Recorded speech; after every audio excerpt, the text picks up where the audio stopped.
जय श्री कृष्णा। आज हम पौष पूर्णिमा की व्रत कथा को सुनेंगे। इसे शाकंभरी पूर्णिमा भी कहा जाता है। द्वापर युग में एक बार मैया यशोदा ने श्री कृष्ण से कहा कि तुम तो पूरे संसार के पालन करता हो, आज तुम कोई ऐसा व्रत बताओ जिसे करने से किसी भी स्त्री को विधवा होने का भय न रहे और इससे मनुष्य की सभी मनोकामनाएं शीघ्र अतिशीघ्र पूर्ण हो जाए। तो श्री कृष्ण बोलते हैं कि हे माता, यह आपने बहुत ही सुंदर प्रश्न किया है। मैं आपको इसके बारे में विस्तार पूर्वक बताता हूँ। सौभाग्य प्राप्ति के लिए महिलाओं को 32 पूर्णमासियों का व्रत करना चाहिए। इससे सभी मनोकामनाएं शीघ्र अतिशीघ्र पूर्ण होती हैं और उन्हें सौभाग्य का आशीष मिलता है। अब मैं आपको इससे जुड़ी हुई एक कथा सुनाता हूँ। इस भूमंडल पर एक अत्यंत प्रसिद्ध राजा, चंद्रहास से पालित अनेक प्रकार के रत्नों से परिपूर्ण कातिका नाम की एक नगरी थी। वहां पर धनेश्वर नाम का एक ब्राह्मण था और उसकी स्त्री अति सुशीला रूपवती थी। दोनों ही उस नगरी में बड़े प्रेम भाव से रहते थे। घर में धन धान्य की कोई कमी नहीं थी, लेकिन उनको एक बड़ा दुख था कि उनकी कोई संतान नहीं थी और इस कष्ट से वो हमेशा ही दुखी रहते थे। एक दिन बड़ा तपस्वी योगी उस नगरी में आया और वह योगी उस ब्राह्मण के घर को छोड़कर अन्य सब घरों से भिक्षा लेकर भोजन करता था, लेकिन रूपवती से वह भिक्षा ही नहीं लिया करता था। एक दिन किसी भी समय वह भिक्षा लेकर मांगकर गंगा किनारे जाकर भिक्षा पात्र को प्रेम पूर्वक खाता था। तो एक दिन वह वही कर रहा था। तभी धनेश्वर ने योगी को देखा और अपनी भिक्षा के अनादर से दुखी योगी से बोला, महात्मन, आप सभी के यहाँ से भिक्षा लेते हैं परंतु मेरे यहाँ से भिक्षा नहीं लेते हैं, इसका कारण क्या है? योगी ने कहा कि निसंतान के घर की भीख पतितों के अन्न के तुल्य होती है और जो पतितों का अन्न खाता है वह भी पतित हो जाता है। क्योंकि तुम निसंतान हो, अतः पतित हो जाने के भय से मैं तुम्हारे घर की भिक्षा नहीं लेता हूँ। धनेश्वर यह बात सुनकर अपने मन में बहुत दुखी हुआ और हाथ जोड़कर योगी के पैरों में गिर पड़ा तथा आर्त भाव से कहने लगा, हे महाराज, यदि ऐसा है तो आप मुझको पुत्र प्राप्ति का उपाय बतलाइए। आप सर्वज्ञ हैं, आप मुझ पर प्रसन्न हुई हैं और कृपा कीजिए। मेरे घर में धन की कोई कमी नहीं है, परंतु मैं पुत्र न होने के कारण अत्यंत दुखी हूँ। आप मेरे इस दुख का हरण करें, आप सामर्थ्यवान हैं। अब यह सुनकर योगी कहने लगा, हे ब्राह्मण, तुम चंडी देवी की आराधना करो, घर जाकर अपनी स्त्री से सब वृतांत कहो और स्वयं तप के निमित्त वन में चले जाओ। अब यह सब सुनकर के उसने ऐसा ही किया और वन में जाकर उसने चंडी देवी की उपासना की और उपवास किया। चंडी देवी ने 16वें दिन उसको स्वप्न में दर्शन दिया और कहा कि हे धनेश्वर, तुझे पुत्र होगा, परंतु वह 16 वर्ष की आयु में ही मृत्यु को प्राप्त हो जाएगा। यदि तुम दोनों पति पत्नी 32 पूर्णमासियों का व्रत विधि पूर्वक करोगे तो वह दीर्घायु होगा। जितनी तुम्हारी सामर्थ्य हो उतने आटे के दिए बनाकर शिव जी का पूजन करना और पूर्णमासी का व्रत रखना। प्रातःकाल होने पर इस स्थान के समीप ही तुम्हें एक आम का वृक्ष दिखाई देगा। उस पर चढ़कर एक फल तोड़कर शीघ्र अपने घर चले जाना और अपनी पत्नी से यह सब वृतांत कह देना। अब वह श्री शंकर जी का ध्यान करके उस फल को खा लेगी। तब भगवान शंकर की कृपा से वह गर्भवती हो जाएगी। जब ब्राह्मण प्रातः काल उठा तो उसे उस स्थान के पास ही आम का एक वृक्ष मिला जिस पर आम का फल लगा हुआ था। उस ब्राह्मण ने उस आम के वृक्ष पर चढ़कर उस फल को तोड़ने का प्रयास किया, परंतु कई बार प्रयत्न करने पर भी वह वृक्ष पर नहीं चढ़ पाया। तब उस ब्राह्मण को बहुत चिंता हुई और वह विघ्न विनाशी श्री गणेश जी की वंदना करने लगा और बोला, हे दयानिधि, अपने भक्तों के विघ्नों का नाश करके उनके मंगल कार्य को करने वाले, दुष्टों का नाश करने वाले, रिद्धि सिद्धि को देने वाले, आप मुझ पर कृपा करके इतना बल दे दीजिए कि मैं अपने मनोरथ को पूर्ण कर सकूं। इस प्रकार गणेश जी की प्रार्थना करने पर उनकी कृपा से धनेश्वर वृक्ष पर चढ़ गया और उसने एक अति सुंदर आम को फल को देखा। उसने विचार किया कि जो वरदान से फल मिला है वह यही है, कोई और फल नहीं दिखाई दे रहा था। उस धनेश्वर ब्राह्मण ने जल्दी से उस फल को तोड़कर अपनी स्त्री को लाकर दिया उसकी स्त्री ने अपने पति के कथनानुसार उस फल को खा लिया और इसके पश्चात वह गर्भवती हो गई। देवी जी की असीम कृपा से उसे बहुत ही सुंदर पुत्र की प्राप्ति हुई, जिसका नाम उन्होंने देवीदास रखा। माता पिता के हर्ष और शोक के साथ वह बालक शुक्ल पक्ष के चंद्रमा की भांति पढ़ने लगा। भवानी की कृपा से वह बालक बहुत ही सुंदर, सुशील और पढ़ने में भी निपुण था। चंडी देवी की आज्ञा के अनुसार उसके माता पिता ने 32 पूर्णमासियों का व्रत रखना प्रारंभ कर दिया, जिससे उनका पुत्र दीर्घायु हो जाए। 16वां वर्ष लगते ही देवीदास के माता पिता को बड़ी चिंता हो गई कि कहीं उनके पुत्र की मृत्यु इस वर्ष ना हो जाए। इसलिए उन्होंने अपने मन में विचार किया कि यदि वह दुर्घटना उनके सामने हो गई तो वे कैसे सहन करेंगे। तो उन्होंने देवीदास के मामा को बुलाया और कहा कि हमारी इच्छा है कि देवीदास 1 वर्ष तक काशी में जाकर विद्या अध्ययन करे। हम उसको अकेला नहीं छोड़ना चाहते हैं, इसीलिए तुम साथ चले जाओ। 1 वर्ष के पश्चात इसको वापस लौटा लाना। सब प्रबंध करके उसके माता पिता ने काशी जाने के लिए देवीदास को एक घोड़े पर बैठाकर उसके मामा के साथ विदा कर दिया।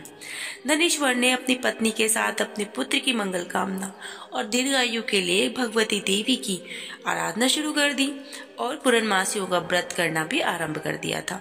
इस प्रकार उन्होंने 32 पूर्णमासियों के व्रत को पूर्ण कर दिया। कुछ समय पश्चात एक दिन वह दोनों मामा भांजा मार्ग में रात्रि बिताने के लिए किसी ग्राम में ठहरे हुए थे। उस दिन उस गांव के एक ब्राह्मण की अत्यंत सुंदर, सुशील, विदुषी और गुणवती कन्या का विवाह था। अब जिस धर्मशाला के अंदर वर और बाराती ठहरे हुए थे, उसी धर्मशाला में देवीदास और उसके मामा भी ठहरे हुए थे। संयोगवश कन्या को तेल आदि चढ़ाकर मंडप का कृत्य किया जा रहा था, लेकिन लगन के समय वर को धनुर्वात, एक वायु रोग जिसमें शरीर धनुष की तरह झुककर टेढ़ा हो जाता है, हो गया। इस कारण वर के पिता ने अपने कुटुंबियों से परामर्श करके निश्चय किया कि वे देवीदास मेरे पुत्र जैसा ही सुंदर है, मैं इसके साथ ही लगन करा देता हूँ, बाद में बाकी के काम मैं मेरे बेटे से करवा लूंगा। ऐसा सोचकर उन्होंने देवीदास की मामा से जाकर कहा कि तुम थोड़ी देर के लिए अपने भांजे को हमें दे दो, जिससे विवाह के लगन के सारे कृत्य सुचारू रूप से हो सके। तो उसके मामा कहने लगा कि जो कुछ भी कन्यादान के समय वर को मिले वो हमें दे दिया जाए, तो मेरा भांजा इस बारात का दूल्हा बन जाएगा। अब यह बात वर के पिता ने स्वीकार कर ली और उसने अपने भांजे को वर के लिए भेज दिया। उसके साथ ही सब विवाह कार्य रात्रि में विधि पूर्वक संपन्न हो गए। पत्नी के साथ वह भोजन न कर सका और अपने मन में सोचने लगा कि न जाने कैसी स्त्री होगी। वह एकांत में इसी सोच में पड़ गया और उसकी आंखों से आंसू आ गए। तब वधू ने पूछा कि क्या बात है, तुम इतने उदासीन और दुखी क्यों हो रहे हो। तब उसने सारी बातें जो वर के पिता और उसके मामा से हुई थी सारी बता दी। तब कन्या कहने लगी कि ब्रह्म विवाह के विपरीत कैसे हो सकता है। देव, ब्राह्मण और अग्नि के सामने मैं आपको ही अपना पति बनाया है, इसलिए आप ही मेरे पति हैं। मैं आपकी ही पत्नी रहूंगी, किसी की कभी नहीं रहूंगी। तब देवीदास ने कहा कि ऐसा मत करिए, मेरी आयु बहुत कम है, मेरे पश्चात आपकी क्या गति होगी, इन बातों को अच्छी तरह विचार कर लो। परंतु दृढ़ विचार वाली वह स्त्री बोली कि आपकी गति होगी वही मेरी गति होगी। तो हे स्वामी, आप उठिए और भोजन करिए, आप निश्चय ही भूखे हैं। इसके बाद देवीदास और उसकी पत्नी दोनों ने मिलकर भोजन किया और शेष रात्रि वे सो गए। प्रातःकाल देवीदास ने अपनी पत्नी को 3 नगों से जड़ी हुई एक अंगूठी दी, एक रुमाल दिया और बोला, प्रिय, इसे लो और संकेत समझकर स्थिरचित हो जाओ। मेरा मरण और जीवन जानने के लिए एक पुष्प वाटिका बना लो, उसमें सुगंधित वाली एक नव मल्लिका लगा लो और उसको प्रतिदिन जल से सींचा करो और आनंद के साथ खेलो कूदो और उत्सव मनाओ। जिस समय और जिस दिन मेरा प्राणांतक होगा ये फूल सूख जाएंगे और जब ये फिर हरे हो जाएंगे तो जान लेना कि मैं जीवित हूँ। और यह समझाकर वह चला गया। अब प्रातःकाल होते ही गाजे बाजे बजने लगे और जिस समय विवाह के कार्य समाप्त करने के लिए वर और सब बाराती मंडप पर आए तो कन्या ने वर को भली प्रकार से देखकर अपने पिता से कहा कि ये मेरा पति नहीं है, मेरा पति वही है जिसके साथ मेरा पाणी ग्रहण हुआ था, इसके साथ मेरा विवाह नहीं हुआ है। यदि वह वही है तो मुझको ये बताए कि इसने मुझको क्या दिया। मधु पर क्या कन्यादान के समय मैंने भूषण आभूषण से दिए थे, उन्हें भी दिखाए और रात को मैंने और इसकी क्या गुप्त बातें हुई वह सारी मुझे बताए। अब पिता के कहे अनुसार वर को बुलाया गया। कन्या की सब बातें सुनकर वह कहने लगा कि मैंने कुछ नहीं जानता। इसके पश्चात लज्जित होकर वह वहां से चला गया और सारी बाराती अपमानित होकर के वहां से लौट गई। भगवान श्री कृष्ण बोले कि हे माता, इस प्रकार देवीदास काशी विद्या अध्ययन के लिए चला गया और जब कुछ समय बीता तो काल से प्रेरित होकर एक सर्प रात्रि के समय उसको डसने के लिए वहां आया। उस विस्तर के प्रभाव से उसके शयन का स्थान चारों ओर से विष से विषैला हो गया, परंतु व्रत के प्रभाव से उसको काट नहीं पाया, क्योंकि पहले उसकी माता ने 32 पूर्णमासियों का व्रत रख दिया था। इसके बाद दोपहर के समय स्वयं काल वहां पर आया और उसके शरीर से उसके प्राणों को निकालने का प्रयत्न करने लगा, जिससे मूर्छित होकर के पृथ्वी पर गिर पड़ा। भगवान की कृपा से उसी समय पार्वती जी के साथ शंकर वहां पर आ गए। उसको मूर्छित दशा में देखकर पार्वती जी ने भगवान शंकर से प्रार्थना की कि हे प्रभु, इस बालक की माता ने पहले 32 पूर्णमासियों का व्रत किया था, जिसके प्रभाव से हे भगवान आप इसको प्राणदान दी। भवानी के कहने पर भक्तवत्सल भगवान शिव ने उसको प्राणदान दे दिए। इस व्रत के प्रभाव से काल को भी पीछे हटना पड़ा और देवीदास स्वस्थ होकर बैठ गया। उधर उसकी स्त्री उसके काल की प्रतीक्षा करती थी। जब उसने देखा कि उस पुष्प वाटिका में पत्र पुष्प कुछ भी नहीं रहे तो उसको अत्यंत आश्चर्य हुआ। वह जैसे हरी भरी हो गई तो वह जान गई कि वे जीवित हो गए हैं। यह देखकर वह बहुत ही प्रसन्न हुई और अपने पिता से कहने लगी, पिताजी, मेरे पति जीवित हैं, आप उन्हें ढूंढना प्रारंभ करें।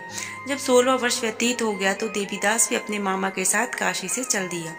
उधर उसके ससुर उसे ढूंढने के लिए अपने घर से जाने ही वाले थे कि वे दोनों मामा भांजे वहां आ गए। देवीदास को आता देखकर उसका ससुर बहुत ही प्रसन्न हुआ और उसे अपने घर ले आया। उस समय नगर के निवासी वहां इकट्ठा हो गए। सबने निश्चय किया कि अवश्य ही यह बालक इस कन्या का पति है। उस बालक को जब कन्या ने देखा तो पहचान लिया और कहा, यह वही है जो संकेत करके गया था। उसके बाद सभी कहने लगे कि भला हुआ जो यह आ गया, और सारे नगरवासियों में आनंद हो गया। श्री कृष्ण कहने लगे कि इस प्रकार धनेश्वर 32 पूर्णमासियों के व्रत के प्रभाव से पुत्रवान हुआ, और जो भी स्त्रियां इस व्रत को करती हैं वे जन्म जन्मांतर में वैधव्य का दुख नहीं भोगती हैं और सदैव सौभाग्यशाली रहती हैं। यह मेरा वचन है, इसमें संदेह नहीं है। यह व्रत पुत्र और पौत्रों को देने वाला, संपूर्ण मनोकामनाओं को पूर्ण करने वाला है। 32 पूर्णमासियों के व्रत करने से व्रती की सारी इच्छाएं जल्द पूरी होती हैं और शिवजी भगवान उनकी सारी मनोकामनाओं को पूर्ण कर देते हैं। जय श्री कृष्ण। राधे राधे।